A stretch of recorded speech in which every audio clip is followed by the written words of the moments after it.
On this episode of The Roost, we have 18-year-old Josh Mendoza, who just graduated from high school. In the fall, he'll be attending Berklee College of Music in Boston, and I could not be more excited for him. It's been 5 or 6 years since I played guitar with Josh last, and over the years, he's become a phenomenal guitar player. Due to the camera's malfunctioning, this is going to be an audio-only podcast, so I hope you enjoy this conversation with Josh Mendoza.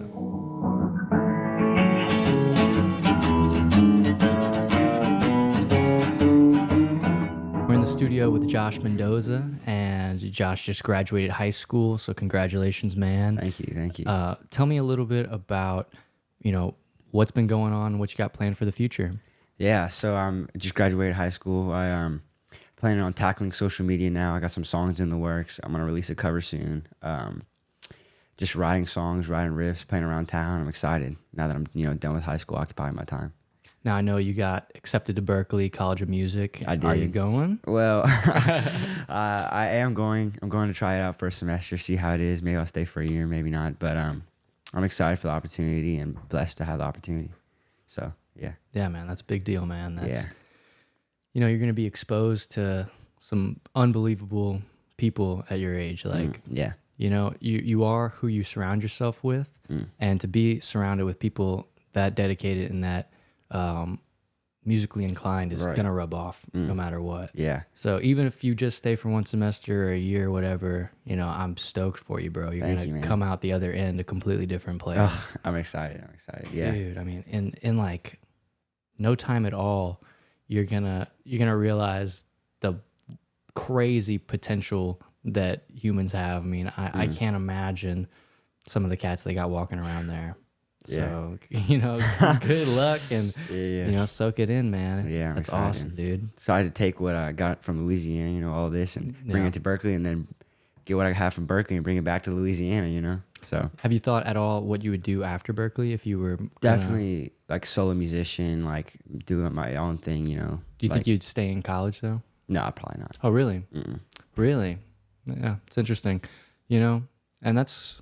I really don't have an opinion on whether that's good or bad because ultimately, like, I've got a degree in music business and it's not, not really getting me a job. I'm not looking for a job, All right. So,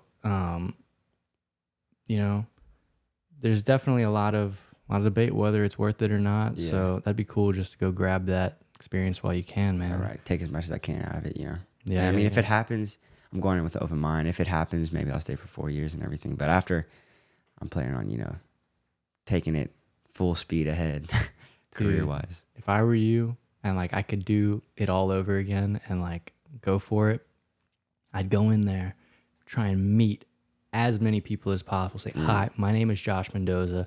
Like, what's your name? What do you do? Like, meet everyone, meet anyone. Even if they look like nobody, they could be, you have no idea who they are, who they know. Yeah. Meet everybody. Be the friendliest, be the hardest working. Like, if I've learned anything playing around here, like, I don't get hired because I'm the best guitar player. I get hired because I have the best attitude or the most,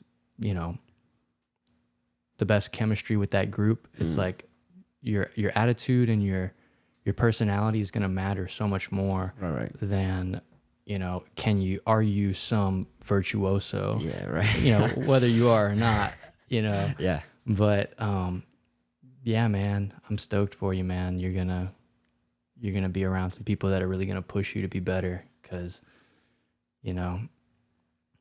there's always gonna be someone better than you, but you can always try and if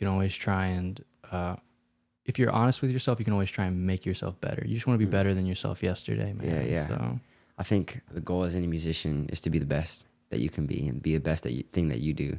Yeah. And in my head, it was like, lost my train of thought. It's all good. Yeah, you want to be the best Josh Mendoza that Josh Mendoza can be. You don't want to be the best. Oh yeah, right. That's where I was going. Yeah. You don't want to be the best John Mayer. You can't ever be John Mayer. You can't ever be Joe Bonamassa. So it's like, I'm stoked to see what you got going on, because you're already so good at your age. Like, thank you, man. If you stay humble and you accept that you have more to learn, then like you will learn it. Yeah. My end goal, like guitar player wise, is to get what's in the noggin out, and have complete flow state of just head and fingers, and once I get that, I'm gonna be, you know, happy. And at the end of the day, I talk to a lot of guitar players who say like, oh, I messed up this show or whatever. And in my head, I don't really mess up shows if I can get what I have in my head out to the audience and connect with them, you know. It's a good point. So that's my end goal as a guitar player, you know. It's a pretty cool point. Yeah, that being said, I know you want to do like a solo thing, and you got a project coming out or already out. But Yeah. like I'd also just remember like, man, go in with no expectations.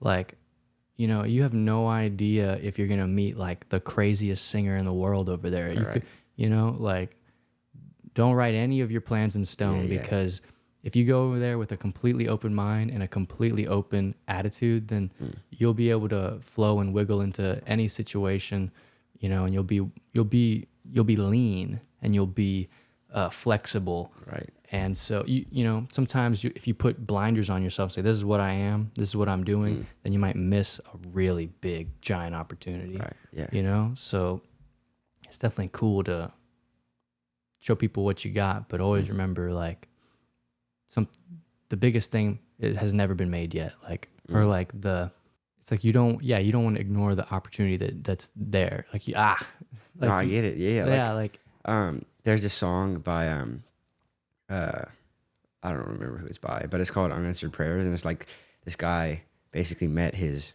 if he didn't break up with his girlfriend, or his girlfriend didn't break up with him in high school, he would have never met his wife. And it's like some of God's greatest gift are unanswered prayers. Yeah. And it's like if you're praying for this, you know, solo career and it doesn't work out, maybe it's because you're supposed to meet the singer in Berklee, you know, who's crazy good and go to the next Tedeschi trucks or something. You know? Yeah. So we were talking earlier about this past arts festival that you went to. I saw some videos of y'all playing ISAS, which for the people listening at home is like an arts festival for music and visual arts for independent schools to come together and showcase what they're doing. Tell me a little bit about this past festival for you. It was crazy. So, first of all, we both go to ESA, and it was a great experience that ESA provided us. And so I think it's like a 4 or 5 days trip, and we go to Fort Worth, and me and my music class, super tight music class. I mean, one of the best bands I've ever been in. Friends, great people. I think that has a lot to do with it too. Is the people, and you know their morals and stuff, and like them just being good friends to hang out with too. You know, and then that made us tighter as a band. So we were going in. I mean, we were ready. To be honest, we were ready to, you know, take name and, you know, I want to be the best guitar player that they have, you know, or, you know what I mean? I mean, not an ego thing, just like, you know, these Louisiana people got it, you know, we wanted to show them what we got. Yeah. So we go in, most of us are rock blues players, you know, rock players. I'm a blues player, rock blues. But a few of us are jazz players. So we did this jazz show. That was our first show, 8 a.m.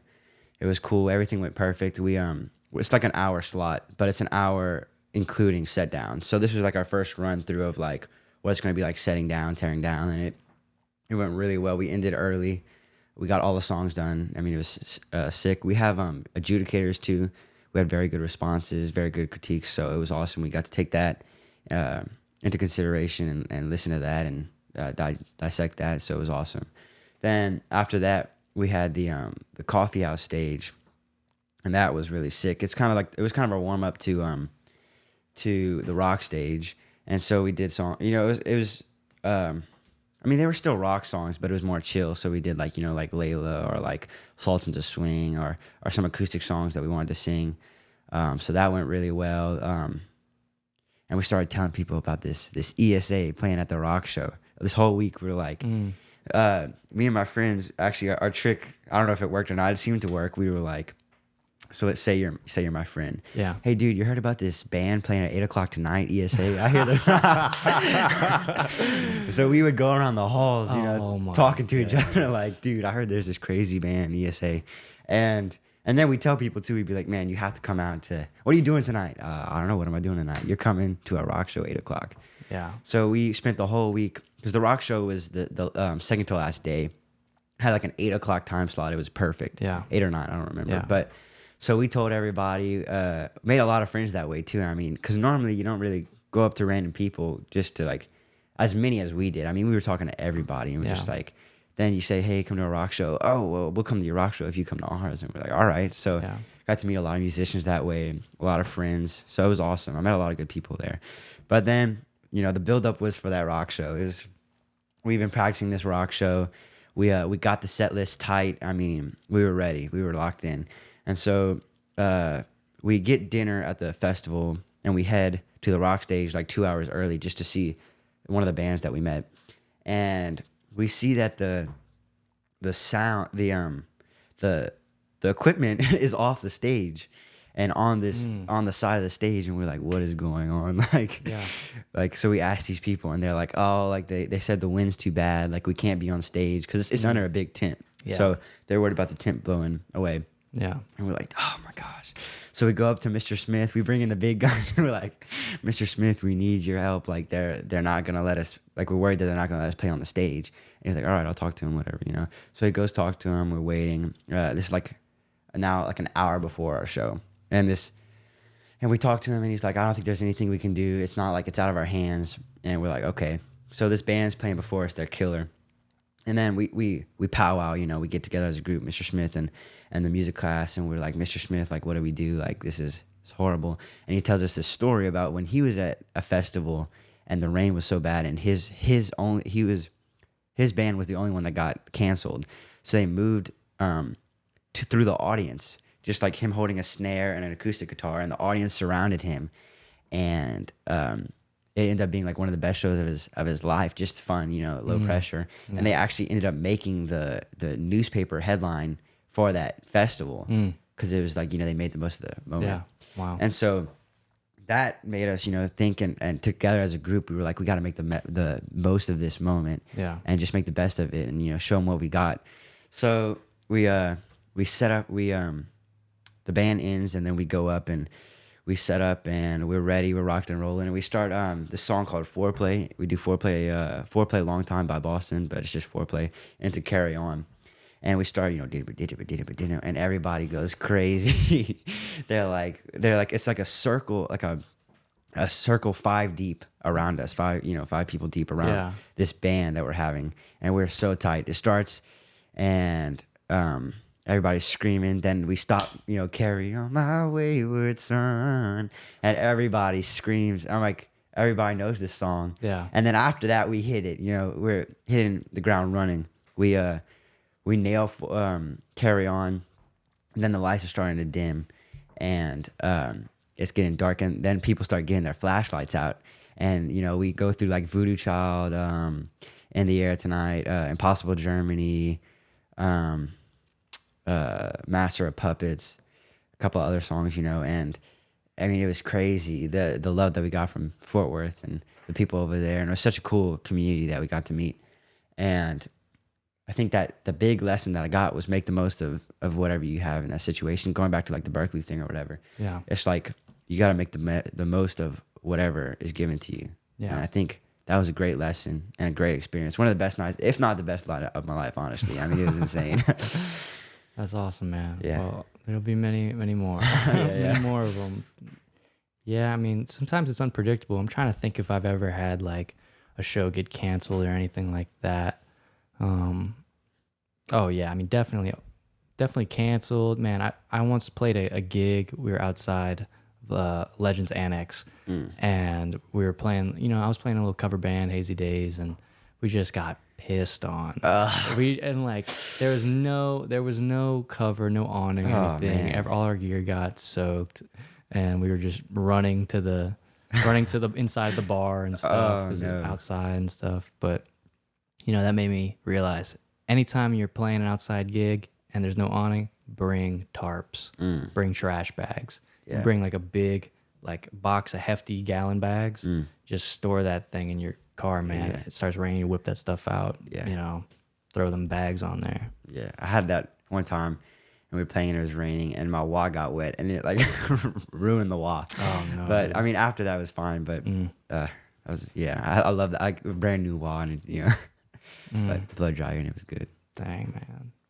Dude, gonna be a Berklee guy, dude. Nah, Oh my I God, mean- dude. Do you like the cold, man? It's gonna be cold, man. I don't know, man. I mean, we'll see. I like to bring this Louisiana thing that I got going on over there and bring it to Berklee, and then bring Berklee back to Louisiana. And see what happens. Yeah. I mean, it's interesting. I don't know if I agree with the whole, like academic and music together in a college setting. I know you went to UL and stuff, and I don't know. It seems kind of, for me, it's more like, I never think of music intellectually. I always think of it like through my heart, through my soul.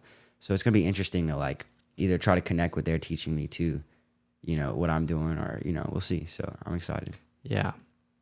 Yeah, it's just definitely, it's definitely going to be a space where there's going to be instructors who've dedicated their lives to this thing, and like Right. they might be the top of their field, and you'll be able to pick their brains and be able to hear them emote and express themselves, and really the environment is the most valuable part of a college. So much less of the classroom, so much more of just the people and the connections. Going to college is one part the classroom, but another part the connections. Really, that's the most important thing. And there is a gate to that. So like the price of Berklee or the auditions to get in, that is gatekeeping the environment. Right. Making sure anyone who's in the environment had to pass some sort of, checklist, you know what I mean? Right. You're definitely going to be surrounded by people that you will not find around here in Louisiana. You know what I mean? So like we went to ESA, which is pretty nice private school. And even if we weren't the strongest academically, us being surrounded by people who were trying to achieve better. Yeah. And that was the culture of our school, was to do well. And, you were looked down on if you had bad grades. Yeah. Where the flip side of that, and some other schools with maybe worse environments, is like they would look at you as a nerd or look at you as a tryhard if you were, trying to better yourself and stuff like that. We were surrounded people with good vocabularies, surrounded by people with, good backgrounds and good upbringings, and it was a safe bubble. But it was a bubble. Definitely. Right. Once you get out into the real world and you live on your own, you meet all different likes of people, all different kinds of people, all different kinds of backgrounds. It opens your mind up to how big the world really is. And even then, LSU's a bubble. Right. UL's a bubble. Like, whenever I go tour and hit the road and meet people from all over the country, the world begins to feel very big, and it begins to feel very, very different. Everywhere you go, you can try new things. There's new experiences all over, So this is just definitely going to be one chapter of your life. Right. And, that's what's going to be what's great about it. Now, I don't think that a music degree is like super, super valuable today or anything like that. So I know what you kind of mean with, it's kind of weird to mix music and academics, because music is, it's something you feel. It's not something you want to do math about. Right. You don't want to do the math of it, but ultimately, it is weird learning about music because, I find it so weird whenever people talk about music and music theory, and they kind of make rules. Oh, right. And they kind of, functional harmony is like a bunch of rules that old classical guys were putting on music. And, ultimately that's not my relationship with music. All right. That, it's got to follow these rules and it's got to sound a certain way. But, you don't want to push that stuff away either. All right. And I'm sure you don't. I know you know some theory here and there. Yeah. And they'll definitely be putting some theory on you at Berklee, I guess. Yeah. it's like whenever I go and talk to like Lee Allen or some other mentor, they always have something to offer. Everyone has something to offer. You never want to like totally rule somebody out. Right. So like you're going to go over there and I can't even talk about over there, but just in life in general, it's like even if you don't agree with everything someone says, it's like their perspective can add to yours. What they have to offer, you know, just because they have a different background and a different, you know, path through life, there's going to be something there worth listening to. Right. So just keep your ears open and your mouth closed. Yeah. But, you know, it's good to use your mouth to network and stuff and get around, but you don't want to, it's sometimes it's good to say the least in the room and listen to the most. If you keep your ears open, you're going to learn way more than if you're talking. Can't listen and talk at the same time. No, I can't. right. You know? Yeah. And it's like, even when I'm playing with Lee Allen and stuff, and I might think, oh, yeah, Lee's old, man. He doesn't know what he's talking about. You know, he's just busting my balls. Like, whatever, bro. Yeah. But no, honestly, like, if I just take what's helpful and still remind myself that like I don't have to listen to everything they say.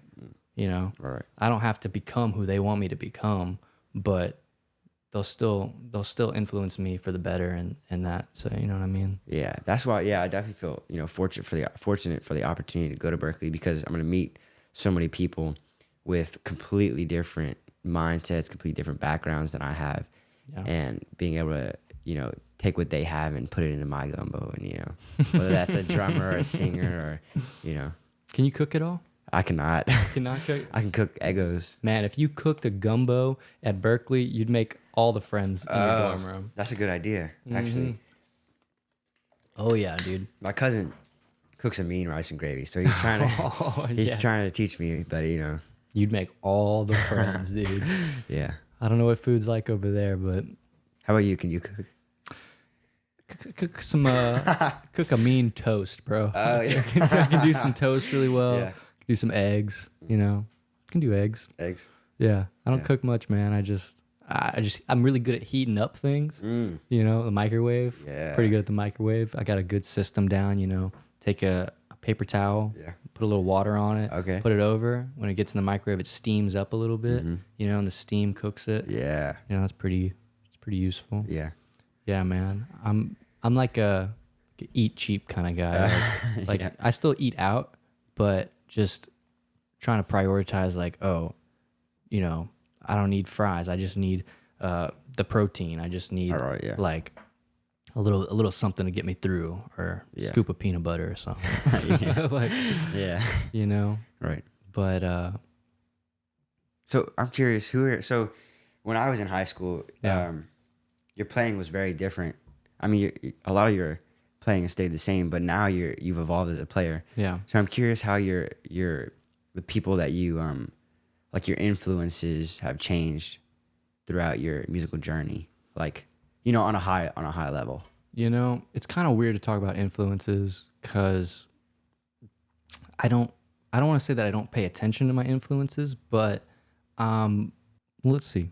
Influences like Billy Strings, Daniel Donato, Marcus King, those dudes are super influential, and they probably influenced me more than I realize, or more than I give them credit, maybe. But at the same time, it's like I don't listen to the music that I play as much.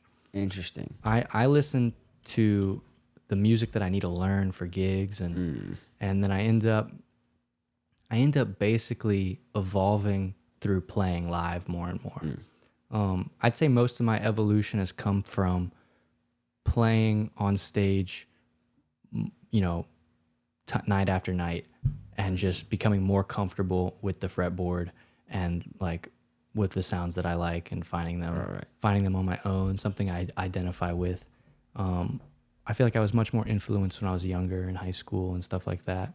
And lately I've been thinking more as a musician. I don't want to say that like I've lost any soul or anything like that, but I feel more like I'm trying to serve the band instead of trying to serve myself. All right. Yeah. I've definitely learned a ton of restraint. I've learned a ton of tips on how to story tell and stuff like that. But you know, if I play a lot of Zydeco, and in Zydeco you don't always get a chance to burn. Like sometimes you gotta have a kind of like a twangy, little trebly, little tiny solo, and just kind of complement the song and not overdo it too much. And then when you do get to burn, you get to have fun. But playing for other people has made me a lot better, and it's made me a lot smarter of a guitar player.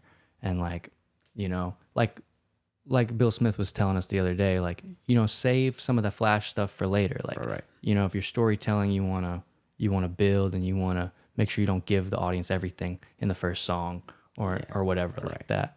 So that's what my dad's always telling me too. When he sees me live, he's like, "Man, you gotta pace yourself. It's not a sprint at the first song." But I still have trouble with that too, man. I still sometimes it's too easy to burn. Like, yeah, it's fun. Yeah, it's fun, man. I don't know, man. But I hear what you're saying. Like when I recorded my EP, it was learning that what I played would fit the song. What I played would fit the song best. And sometimes it wasn't always the flashiest solo or the flashiest riff, right? But more like, you know, playing to my melody vocal line, or if I had R&B chords that were chill and rang through instead of complicated Jimi Hendrix runs, or, you know, something like that. Right. Yeah. Or, you know, playing with singers too, like you said, like when you take a very big step back when you're playing not for yourself, right? And you listen to the band and see what you can do to help the music. Because at the end of the day, it's the song's the most important thing, whether we know it or the guitar players know it or not. You know? Yeah, man, we're trouble, dude. We're trouble, man.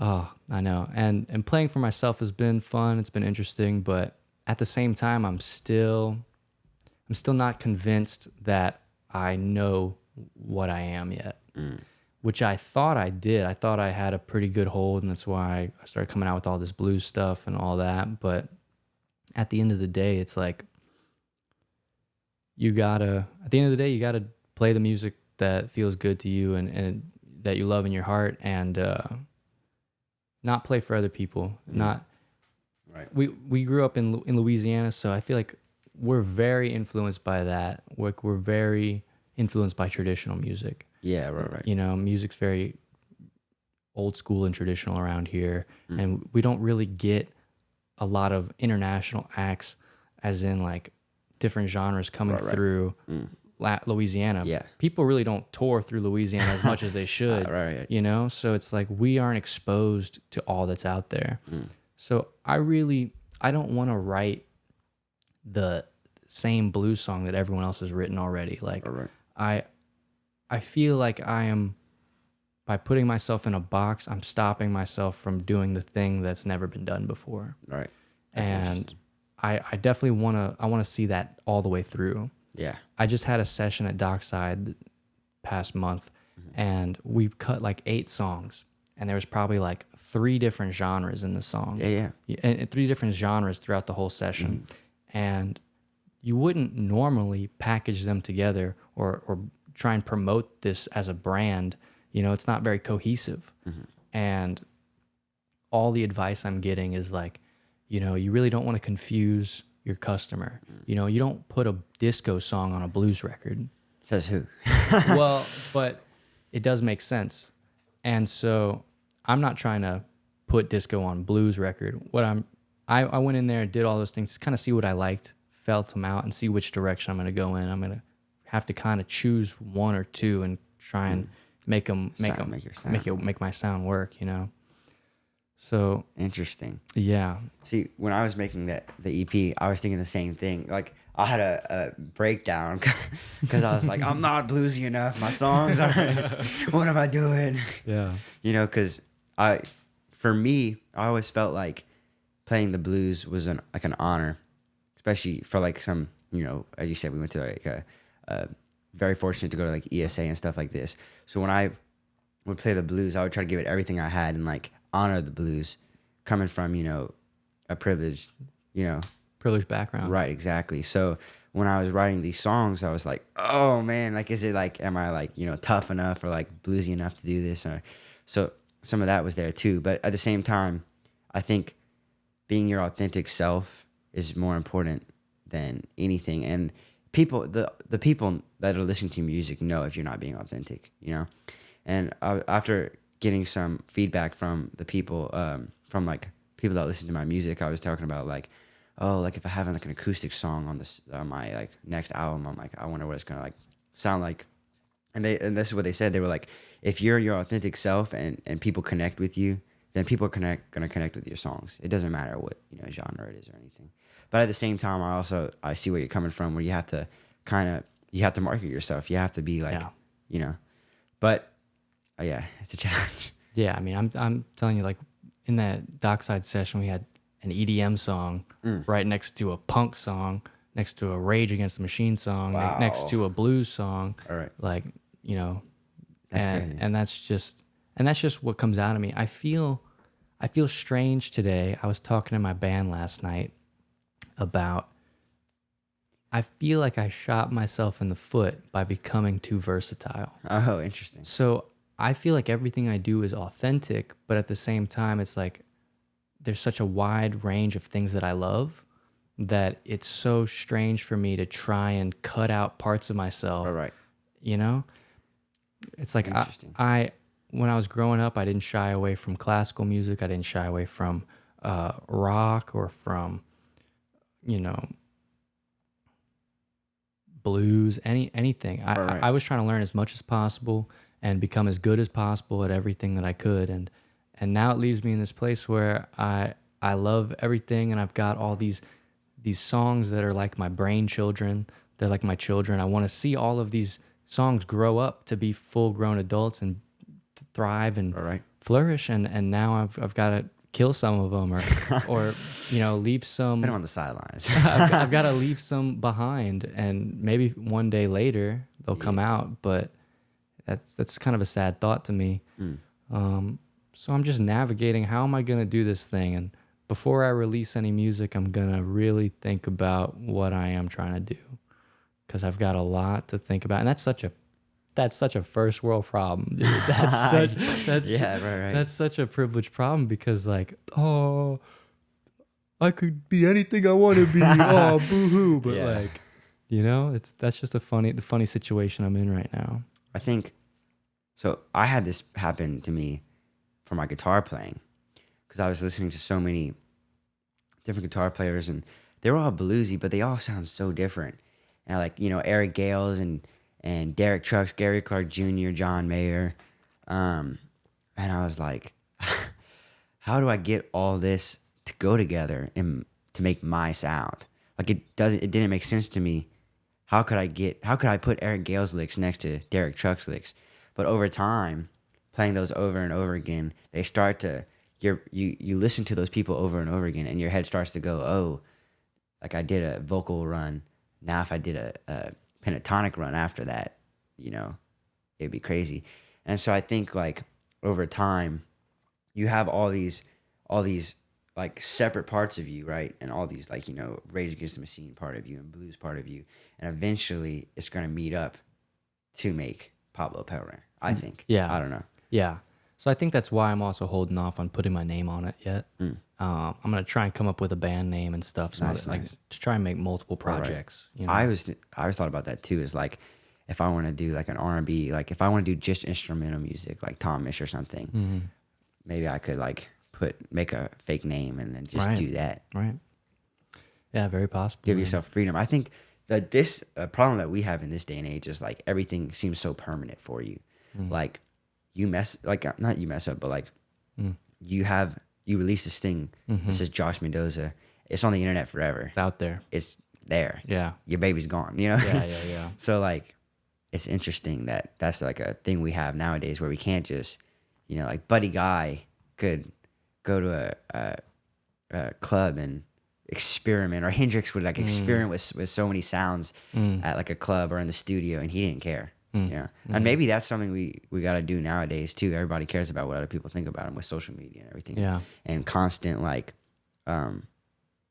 input, or like you put this thing out and there's like immediate feedback. Right. But you got to turn the feedback loop off. Right. And just do what you do. Push through, you know? Yeah. Yeah. Part of me is beginning to think like, you know, who cares what everyone says about how promoting is supposed to be done and what how branding is supposed to be done. It's just like, I'm just kind of like flailing in the water right now. But like at the same time, I'd rather flail in control than like start, you know, drowning by because I'm trying to do what everyone else wants. You know, it is important to not let everyone else, control you. And people can be captured by their audience for sure. And it's like, you know, all these bands that you hear about where they make some song that they don't really care about or whatever, and they put it out and that's their biggest song. Right. And now everyone wants them to be like that song all the time. Yeah. And they're like, that was just one moment in my life. Like that's not everything I am, and that's not everything I'm going to be in the future. So like, you know, deal with it. And they might lose fans, and then maybe they have pressure from their record label. It's like, hey, you're losing fans. Like you need those fans. Yeah. But like that pressure is capturing that artist from being as free and from expressing whatever it is that they're actually going through. Yeah. You know, that's tricky water. It's like, you know, some people may be more fortunate than others with their fans supporting them or not supporting them, or what their feedback's like. So, you know, whatever you do in the future, I hope that you never let a bunch of people control your emotions and control how you live your life and stuff like that. Right. Yeah. I think also like a lot of us, I do this too. I kind of just came to this realization as you were talking, honestly. But like, we separate music, like the situation you're having with music right now, that's like in a music box, and your problems in life is in your life box. But why can't they be together? Like, why can't you take your morals that you have in life and then put, like, would you ever let somebody tell you like what to do if you don't really want to do it in life? Right. So why is it separate from music? Right. And that's the whole strange part about music business, is like making a business out of something that is inherently not business And personal. personal, Really personal. Right. and you know, yeah, you hit it on the head. Personal. It's just like, this is something that's mine, and now it's for everyone else. But at the same time, it really, I guess, was never mine. You know, music's something you discover, not really something you invent. You don't invent it, you know. But the songs are very, like you wrote those lyrics for, and it's like, this was in my brain for however long. I was writing these songs in chemistry class, junior year, trying to figure this out, and now I'm like sending it off to people and seeing what they're thinking about my idea. Right. Yeah. It's cool though. Music is cool like that. Yeah. Yeah. It is cool like that. It becomes tricky whenever you start signing pieces of paper with, you know, companies that you're doing business with, record labels or distributors or whatever, managers. Anytime you start doing contracts like that, you're going to be exposed to people manipulating you and influencing your trajectory. And it's like, I'm trying to do as much as possible on my own, independently, to have as much control over my future and my time as possible.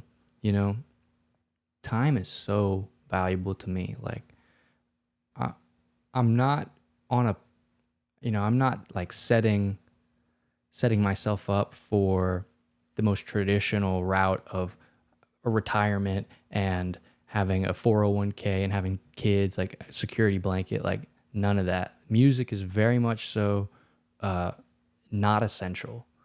So if there's a recession, if there's COVID, if there's something like that, like music is volatile. Right. And I'm going down a risky path, but I'm trying to do this so that I can maybe potentially one day have the ability to completely control my own schedule, control my own life, like to break free of the 9 to 5 and break free of the of the typical, matrix. So you know what I mean? It's like, No, yeah. That's the cool thing though about music too. Yeah. It's like I feel like it's a gift that we have. I mean, it's a blessing and a curse, but it's a gift that we have this ability that can get us out of this. And sometimes it feels like it's a curse and our burden to bear on how we can't. I'm speaking for you. I don't know, but at least for me, I couldn't do anything else except for music. Yeah. Like, I mean, I couldn't see myself doing not music. Mm-hmm. So sometimes it can feel like a burden, but like it's a gift that we have this ability to try to make it out the 9 to 5 or have this crappy boss that making us spend time away from our family or whatever, Yeah. Yeah, man, it is good to be all in.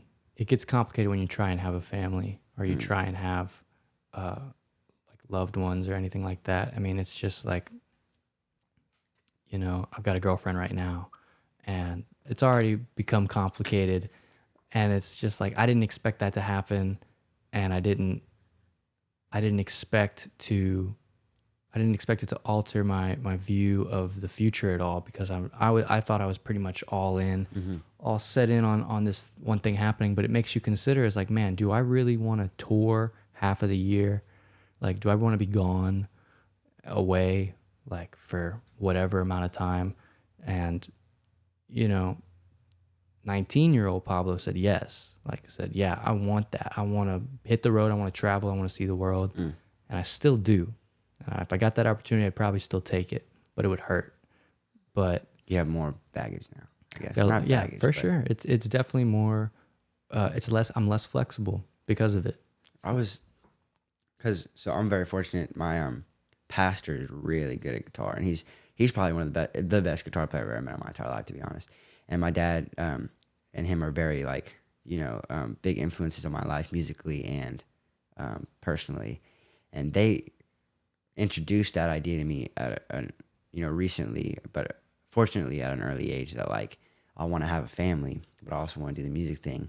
So how is that gonna happen? How am I gonna do that? So I've been thinking about that a lot lately too. And like, somebody told me once that your goals now are your goals now, but over time, like they're gonna change. So like, right.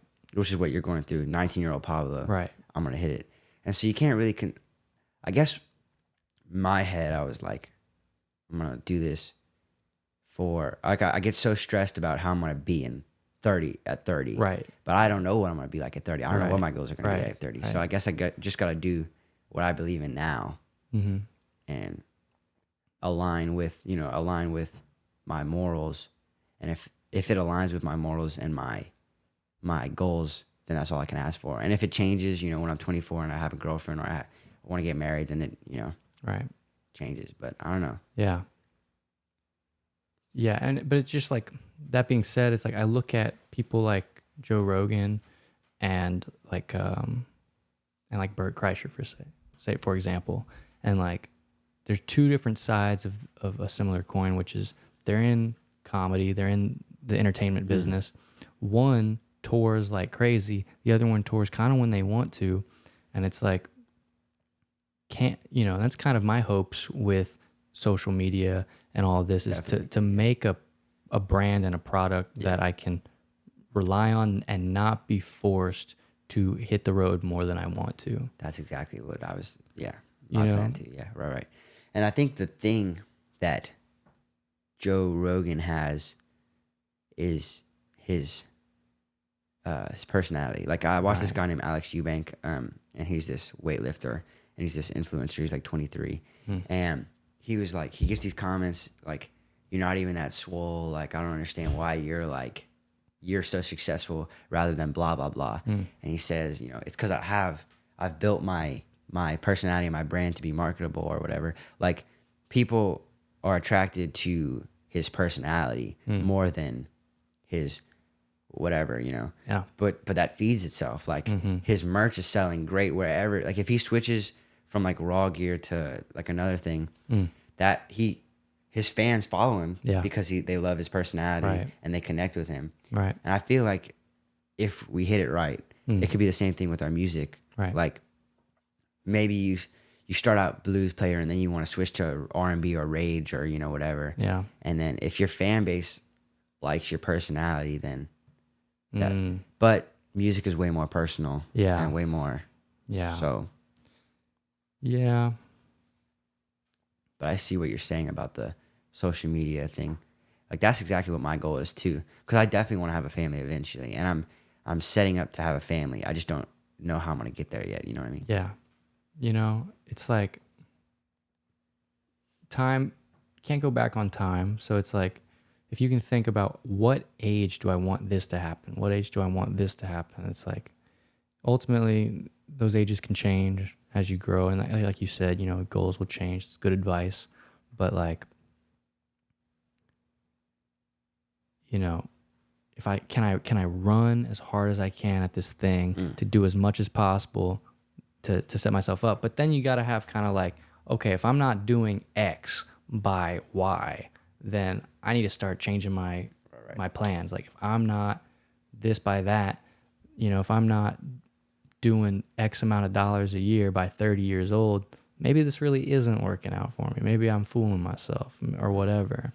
I don't know. That's stuff I think about. Oh, me too, man. I get it. I was talking to this guy at a music store, and he told me that, because I was talking to him about this exact same problem that I was having, and he said that he had this friend who he went the college route, and now he's working. Now he made this guitar store named 6060 Sound, and it that's what he's doing now. And his friend, she did a different route. She like just stuck with her guns and like played around and like recorded. And now she has like the #1 song in TikTok at age 30, and she has a good chance of making it into a pop star. But if she would have given up at 30, right? So it's like right. No, for sure. I mean, I saw an interview with Bonamassa said it took him 17 years. I started 4 years ago, so what would I be? I'd be friggin' 37. That's crazy. That's gross. I mean, that's gross to think that like it's gross to think you have to work that long without any promise of any success, and like, but that's very possible in the music industry. It's like it's one of those, entertainment business is one of those things like you have to commit to a long road to really break through. And I think we both can do that. I think we can stand the test of time, but it's such a time game. It's like you have to outlast everybody. Yeah, right. Because everybody else is gonna stop. Let's say everybody else stops at 30, and you're the one. Yeah. And you are the ones left standing. Yeah. And then we have a chance to, or whatever. Yeah. Or yeah. And I think that's kind of. I mean, I'm 18, so I don't really. I think I have a good head on my shoulder, but like, back to the girlfriend thing, it's like finding someone that aligns with my goals and like spirituality and like family ideals. Right. I don't date I'm not dating to date around. I'm dating it. And I know it sounds crazy at 18 maybe. No, that's correct. So because I'm in it for the long run in music. Right. So she needs to be in the long run with me about my goals and everything. Yeah, for sure. And there's going to be some, leeway, but at the same time, and they have to align with what I want to do. That's pretty much my situation too. My goals really haven't altered, but I can see how quickly things can alter. I can see how I consider things a little bit differently. But at the same time, it's like I'm on a mission. I've dedicated 4 years of my life to this idea, and I'm still gung-ho going for it.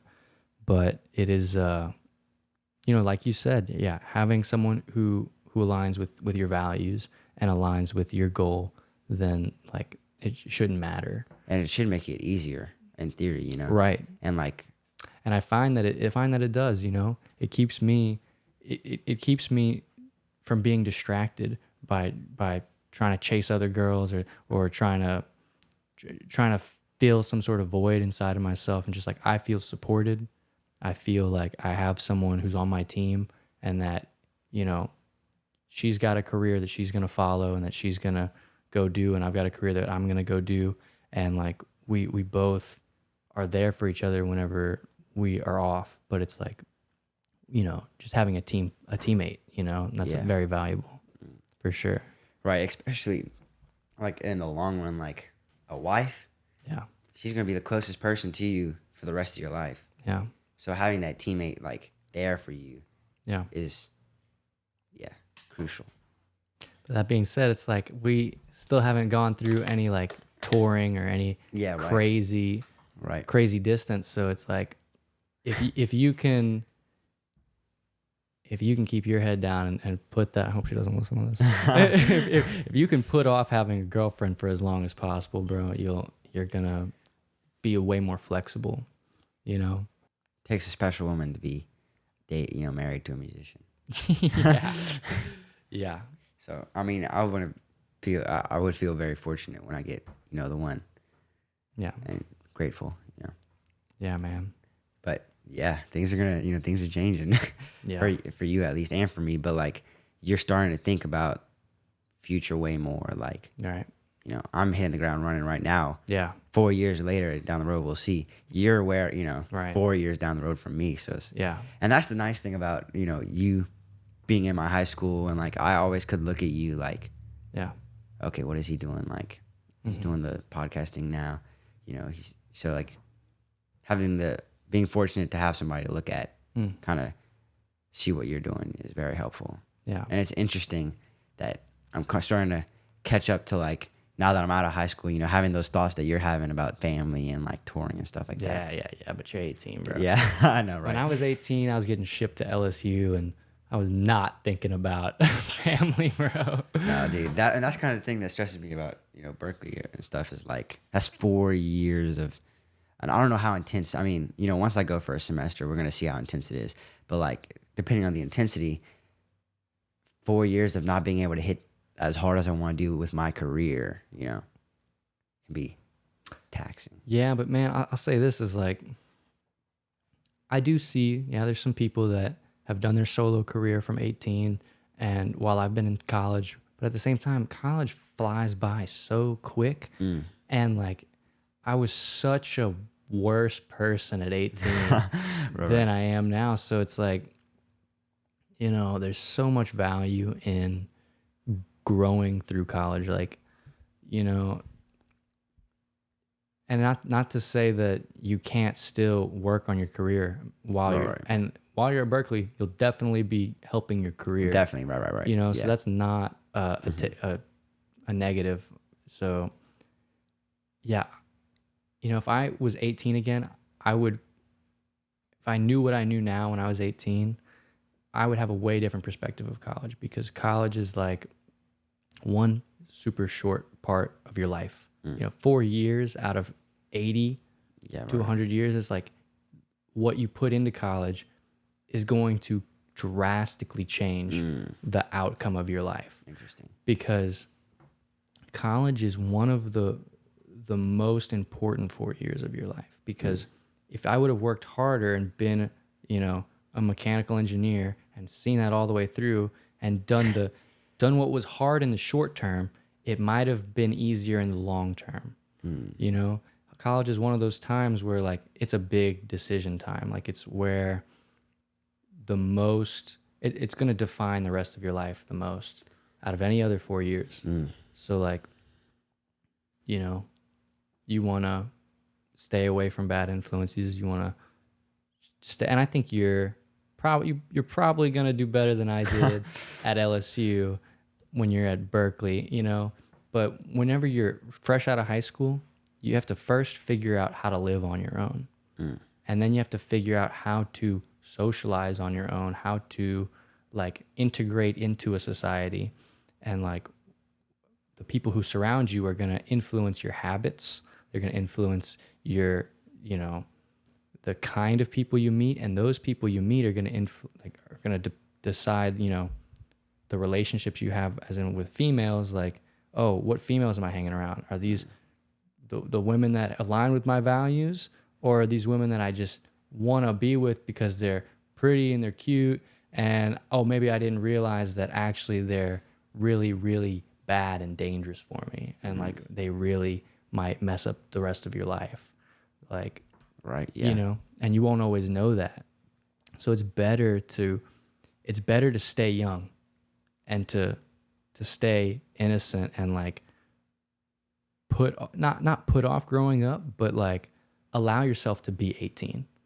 Don't try and rush to the finish line, because you're gonna put yourself in a worse position by rushing things, and you're gonna miss out on that bigger opportunity. You know what I'm saying? It's like whenever you think things have to be a certain way, right, you're gonna miss the opportunities.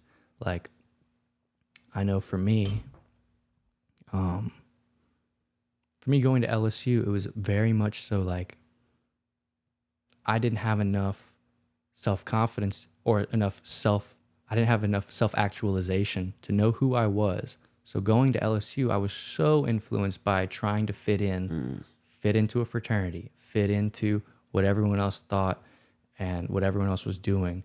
And that led me to act in ways that was not, you know, gonna help me in the future. yeah, And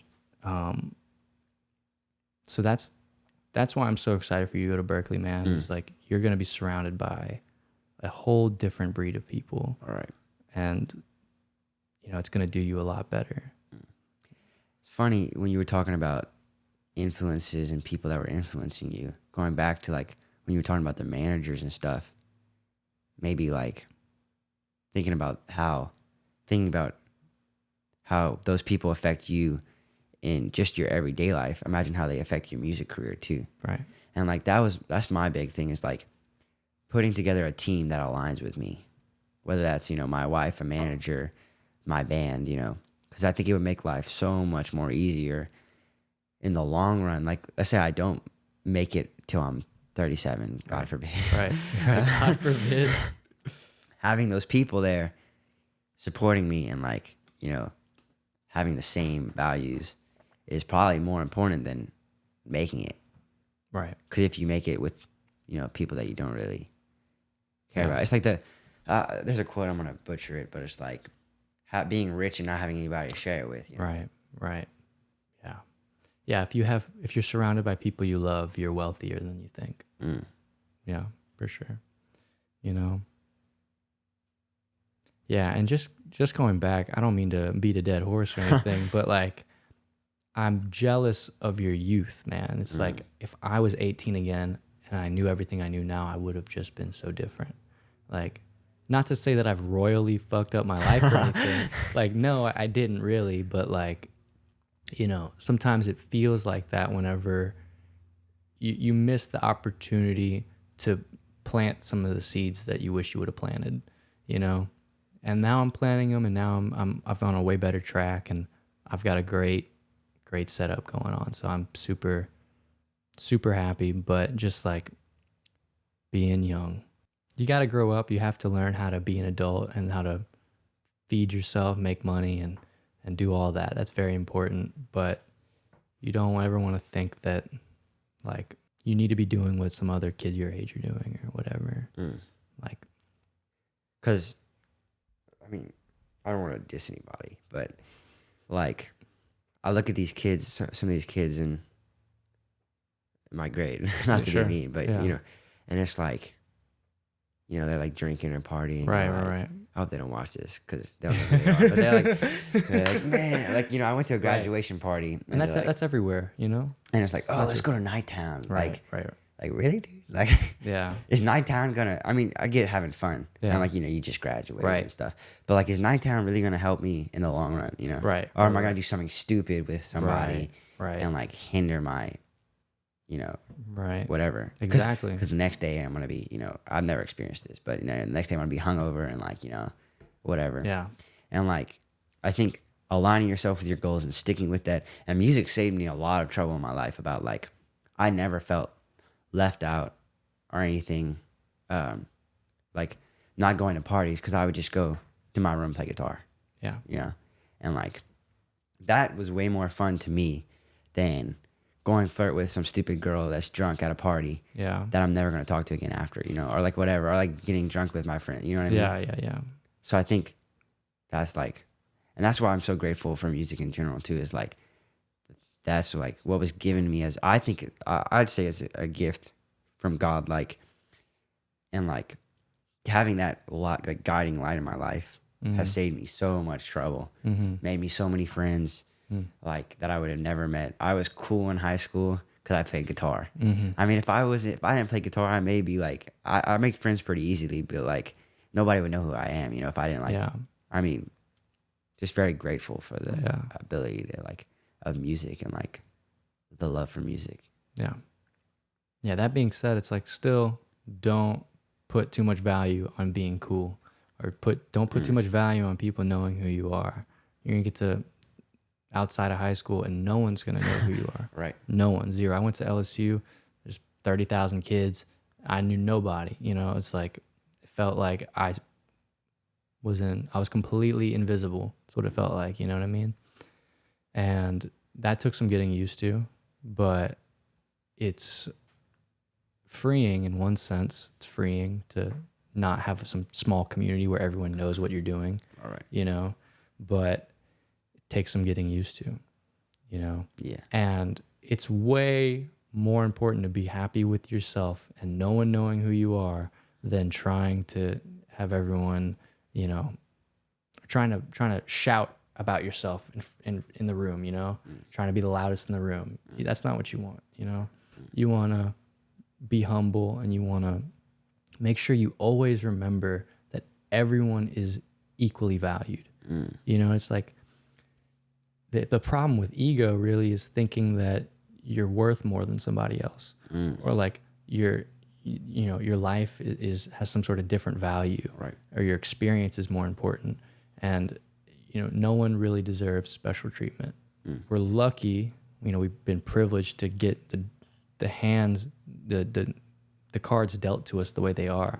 But you're really gonna fly high if you stay humble and stay hungry and not, you know, as soon as you start thinking that you're worth more than other people, you're gonna fall behind.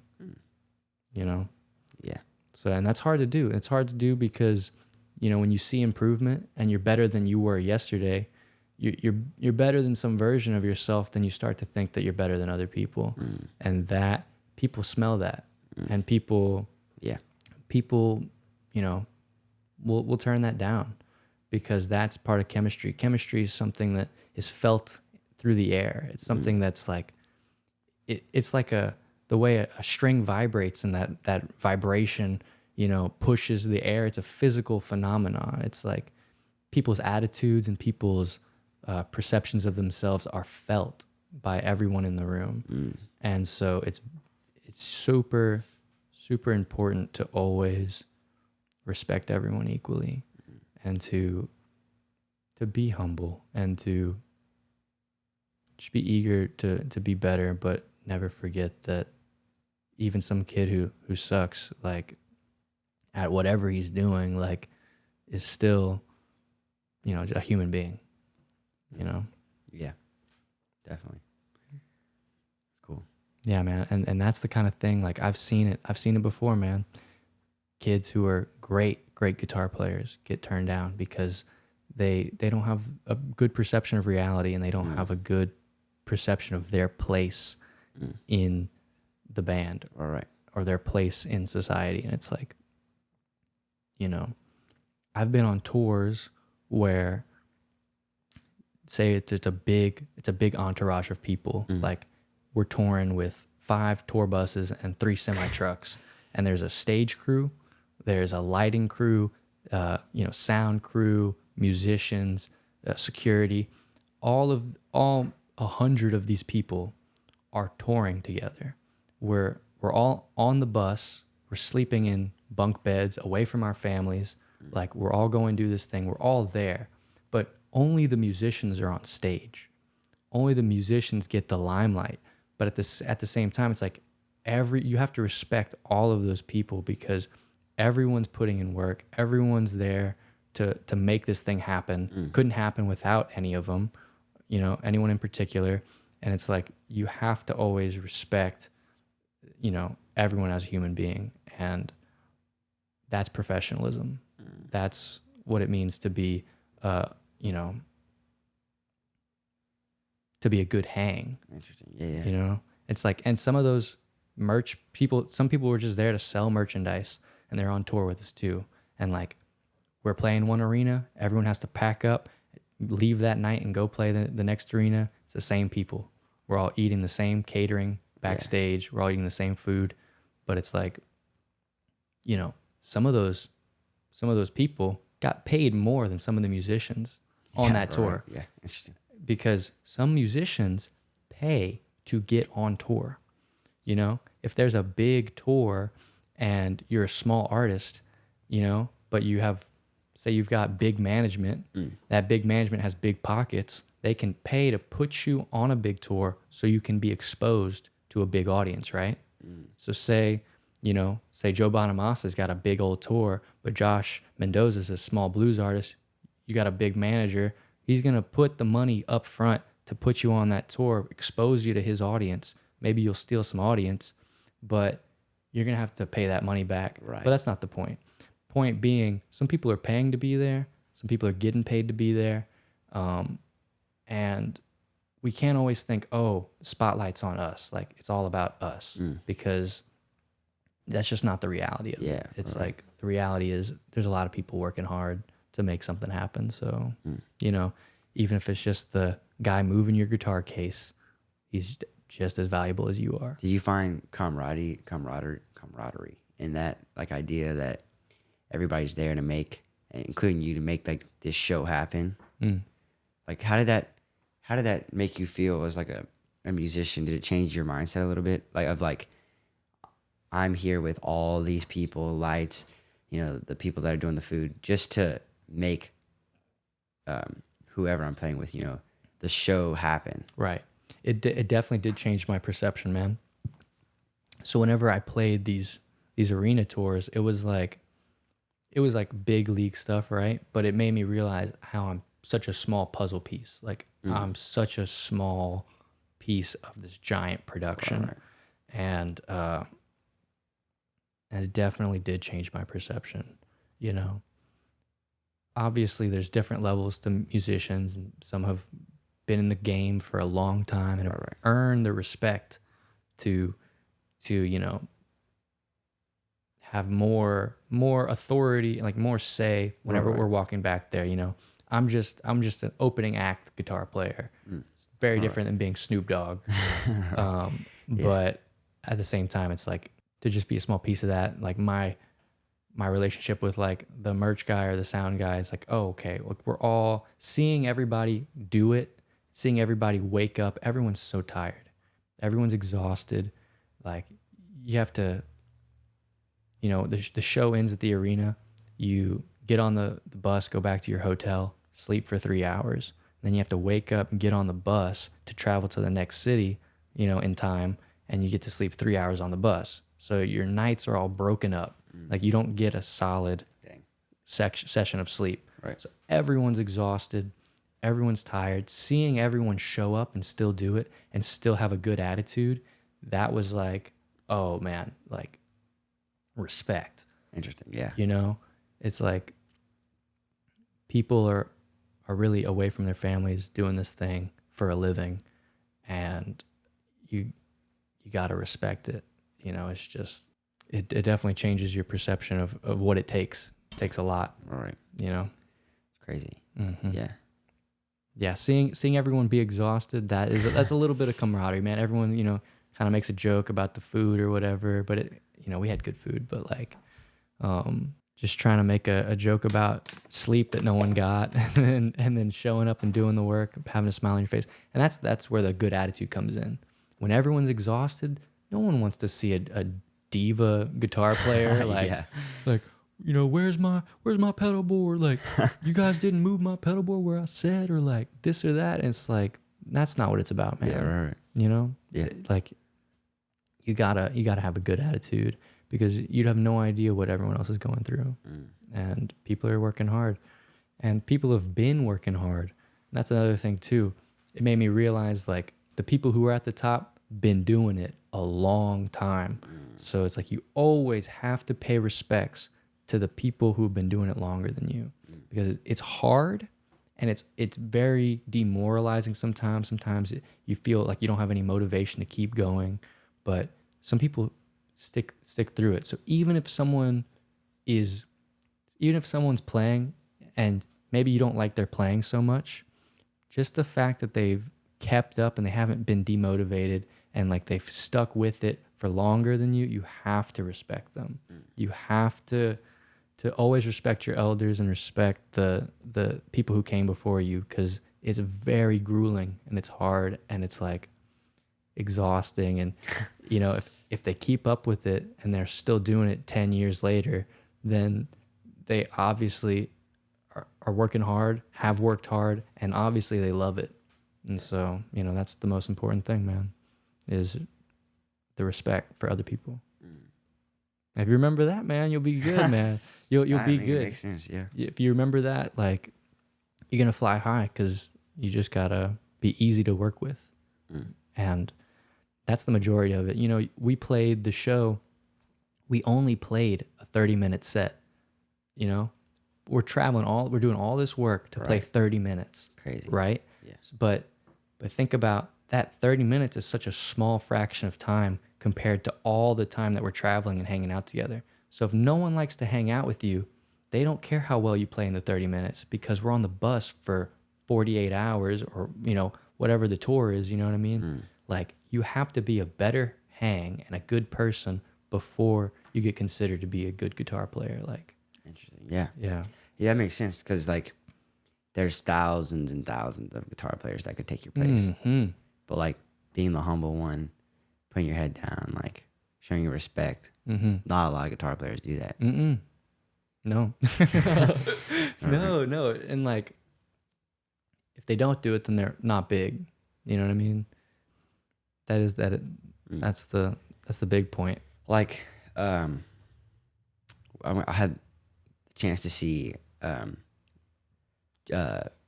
Eric Clapton with the Jeff Beck tribute in Royal Albert Hall, and like Clapton, like, you know, he played his 3 songs, and I mean, it was crazy. But like when he called Gary Clark Jr. to come up, he stepped back and played rhythm for Gary Clark Jr. And it was like the humility. Eric Clapton had, you know, Gary Clark Jr. is looking back like, you know what I mean? When your rhythm guitar player is Eric Clapton. Eric Clapton, yeah, and Doyle Bramwell too, you know, and it's like, it's crazy. Like, the humility Eric Clapton had to like give Gary Clark Jr. that like spotlight. Yeah, exactly. To like do his thing. And you know, Gary Clark Jr. is a very humble guy too, but like, I mean, it was just crazy to me that like Clapton, you know, and that's the kind of person I want to be like and strive for at the end of the day, is like, maybe I'll make it in music, maybe I don't, but no matter what, I still want to be that like a good person, because that's what really matters. Yeah. And like people look up to, like, when I'm, at least for high school, like people looked up to me a lot, like, and I was in the, I guess, the limelight a little bit, you know, like in our high school, and like if I was like promoting like, you know, drinking or like sex or like drugs, you know what I mean? Right. Like, yeah, to like these young kids, you know what I'm saying? Like, then what's the point of even being on the spotlight if you're not like, if you're not leading by example? Exactly. Yeah.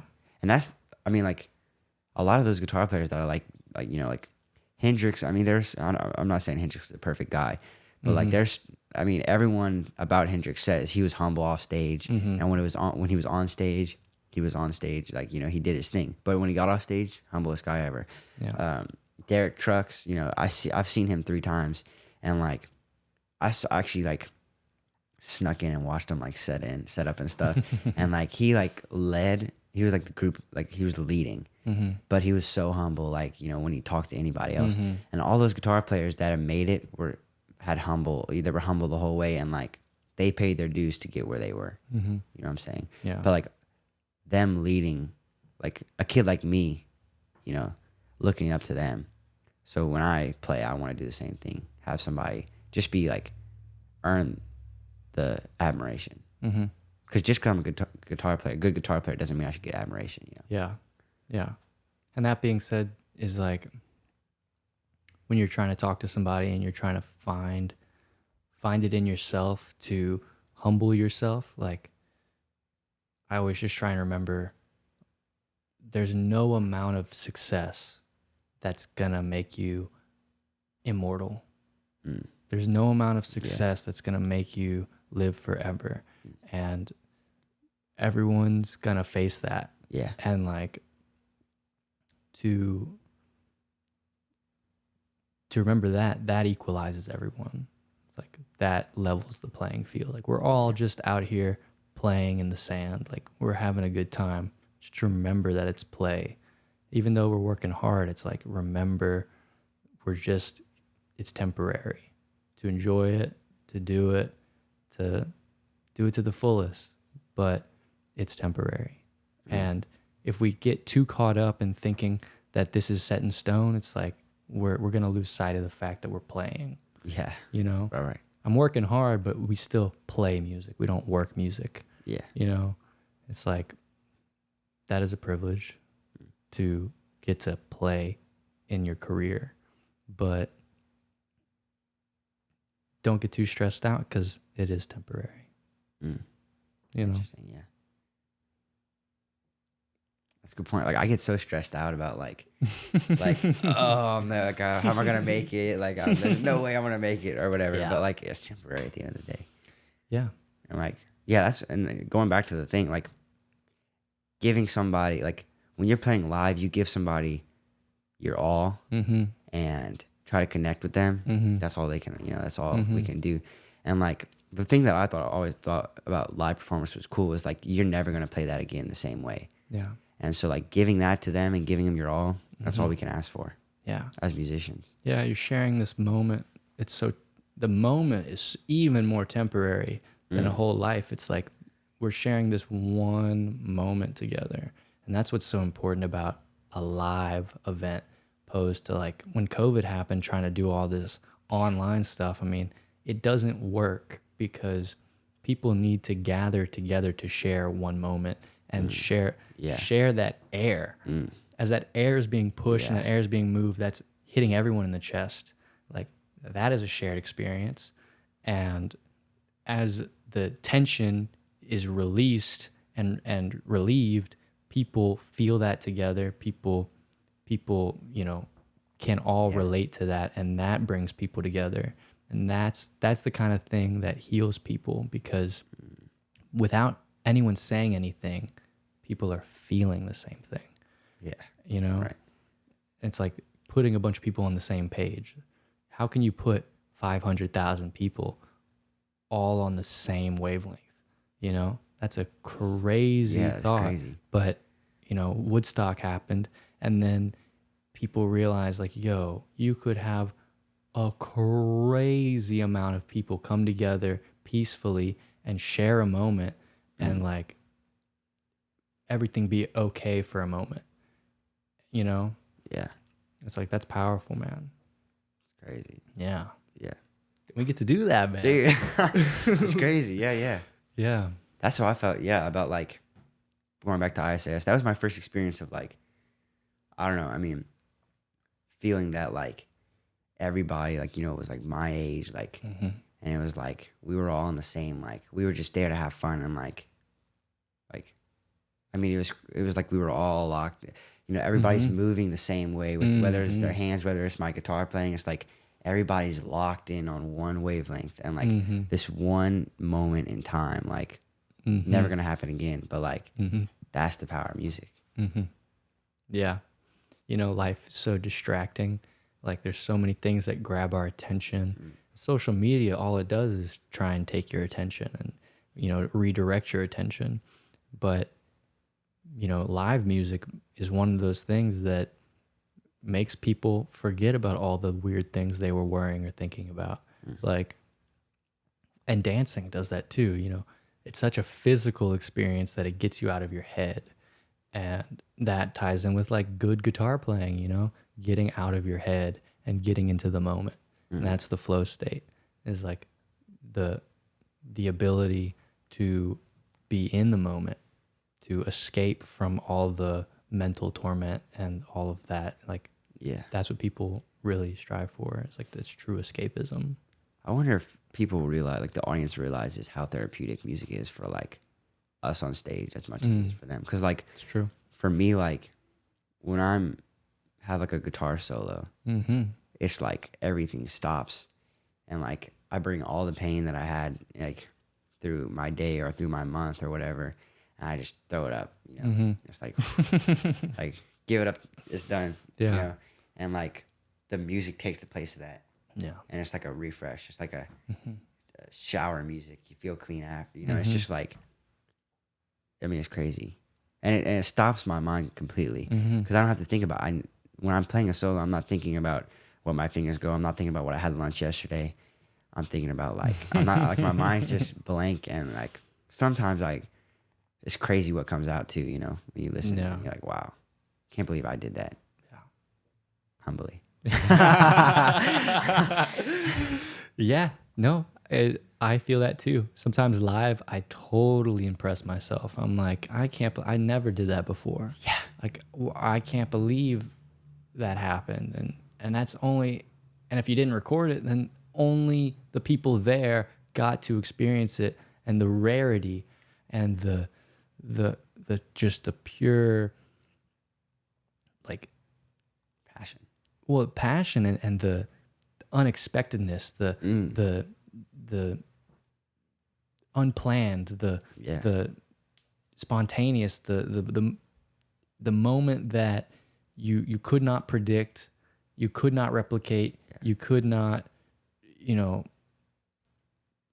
could not communicate that moment to somebody who was not there.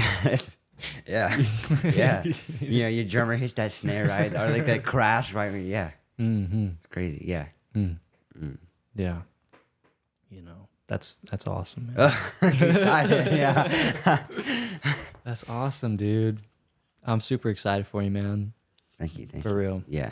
I mean, I'm like so excited for the journey. Like, I feel like I have my whole like life now that I'm like, done with high school and everything. It's like I can finally like do music the way I want to do it. And like, yes, you're really starting the journey. Right. Yeah, exactly. I get started. Nervous about like, oh, I'm not gonna be able to make it at like 24 or whatever. Right. Or like, but like, I have my whole like life now, Right. So it's exciting. Yeah. Yeah. I'm excited for your stuff too. Yeah. Yeah. I'm very excited. I'll show you some stuff after this. Oh, man. really? Yeah. I'll show you how different and how weird my brain works. But that's the thing too about an EP or whatever, like my EP, your album maybe. I don't know if it's an album or not, but like that's a moment in time of you trying to figure out what the hell you're doing, Right. Like you're never gonna get that back, and that gave me some closure in my EP too, because I was like, yeah, it's just a chapter. My voice is way better now, and everybody tells me that, but it's like I'm proud of me pushing through the obstacles that I had to get through to release that EP. Yeah. Whether that was mentally or like, you know, outward like problems or whatever, Sure. Like pushing through those problems that you're facing right now to release that moment in time. Pablo Perrin in 2023. Yeah. This is me now. Yeah. You can look back, when you're 50, show your kids and be like, this was me, like at, this time of my life. Yeah. Never gonna get that back, but it was cool while it lasted. Yeah. And maybe the songs are gonna, I don't know, if you've like played live songs before that you've released or had enough time to like, but like for me, I've had enough time. I mean, I've had 1 year since I've released it, but like just from like that 1 year, like those songs mean different things to me now. Sure. Like SOS, it was one of my songs off my EP, and it was about having this girl stuck in your head, like you can't think about anything else besides for her. Now it was like me trying to figure out this problem that I was having with like my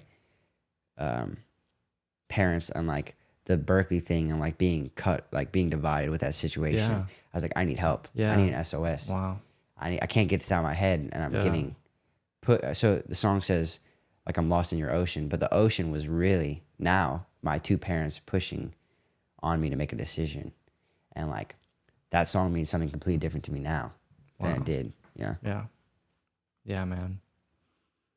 And that's like the crazy thing about music therapeutically is like, now I realize that how music can be so like, I don't know, I'm looking for a word, but it's like when I listen to like a song, I'm thinking it completely different than like the person that wrote it. And it's the same thing. Like now SOS means something completely different to me now Yeah. than it did to me when I first made it. Imagine the audience, Right. you know? Yeah, it'll be interpreted so many ways. That's really cool to me. Yeah. Yeah. It's like feelings are so subjective, and they could, people can feel such a wide range of things, but like humans still seem simple in some regard, that like we still relate to the same things, and we still all face the same pains, even though we experience way different things. It's like the things that are causing us the pain can be vastly different, but the human experience seems so relatable. It's like, even in, and like I said, how big the world feels, and I've seen all these different walks of life. I'm like, I didn't even know someone could look like that. Like, I didn't even know a human like that could possibly exist, but here they are. And I'm like, but at some point we have to have had the same exact experiences. Like, we had to have the same exact pains and the same exact feelings. Like, that's wild, man. That's crazy. Yeah, we're all here on this earth together. Mm-hmm. I wish people would understand that too. Like, Yeah. you can't judge anybody because they've had their problems, we've had their problems, and a lot of our problems may interlock and interline, and like we can find solace in that. Yeah. No matter where you come from, Yeah. or somebody may have the same goals as you, Yeah. and you never know if you don't if you're not humble enough to like talk to them or whatever. Yeah. It's weird. It's like, I feel that within myself, that I mentally can logic my way into understanding how world peace should be a thing, but at the same time, primally having prejudices or things that I feel separate from other people. And it's like that duality is always troubling to me, that at some point I find myself like, how could people be so cruel, but yet still hurting people at the same time, still hurting so many people and making so many mistakes. And it's so strange to see that we're just spinning in circles. Everyone knows what's good and what's bad, but yet here we are, still just making a ton of mistakes. Repeating too. Yeah. Yeah, it's so weird, man. It's so strange. And going back to what you said earlier about the music thing, is like, that's what's even more crazy, is that music can align these people with, Yes. Crazy. Yes. Dude. I think if you want the world to change, you got to do it through music. I think so. And that's what's crazy to me, that we have this, thing that we can do. Mm-hmm. I mean, how lucky are we to like, it's like magic. Right. It really is like yeah. magic in your hands. Like, you can make somebody feel something. Maybe you can't express it through your words, but you can play it on the guitar and they'll know what you mean. Yeah. Like, damn, I had a crappy day. Play a blues lick, Yeah. And it's like, Yeah, whatever. You play that lick and it's like, damn, I feel you. Right? Yeah, man. Yeah, it's beautiful, man. You can change the world, change the culture. You can do unbelievable things with music, but you could also get so caught up in your own head, and you can get in your way, and you can lose sight of who you are, become inauthentic. You could, lose sight of what you truly value. You can lose sight of, why you started doing this in the first place, But at the end of the day, we're all just kids playing in the sand. So, dude, I mean, I'm stoked for you. I hope you can come back on the pod after Berklee, Definitely. and you know, we could have another conversation about what you learned and all that, and you know, we'll keep up, man. Yeah, once we both make it too. We'll get on the pod. Yeah. Well, right on, man. Dude, thank you for coming. You know, Thank you for having me. so, you know, let the people know what you got going on, where they can hear your stuff, and Yeah, so I got an EP out named Just Another Love Song. It's on Spotify, Apple Music, iTunes. Just Another Love Song by Josh Mendoza. Got some cool things in the works too, so I'm excited. And I would like to actually document. I want to start to document this journey of my journey through music right out of high school. So be looking out for that, because I think it's a magical thing to have, like, to be able to look back at me now, you know, just like this podcast. Like, this podcast is a moment in time that I may forget about when I'm 20, but I can look back at this video and be like, so I'm excited. A lot of things in the work. Let me cook, you know. awesome, man, dude, awesome. Josh Mendoza, thank you for coming. Goodbye, everybody.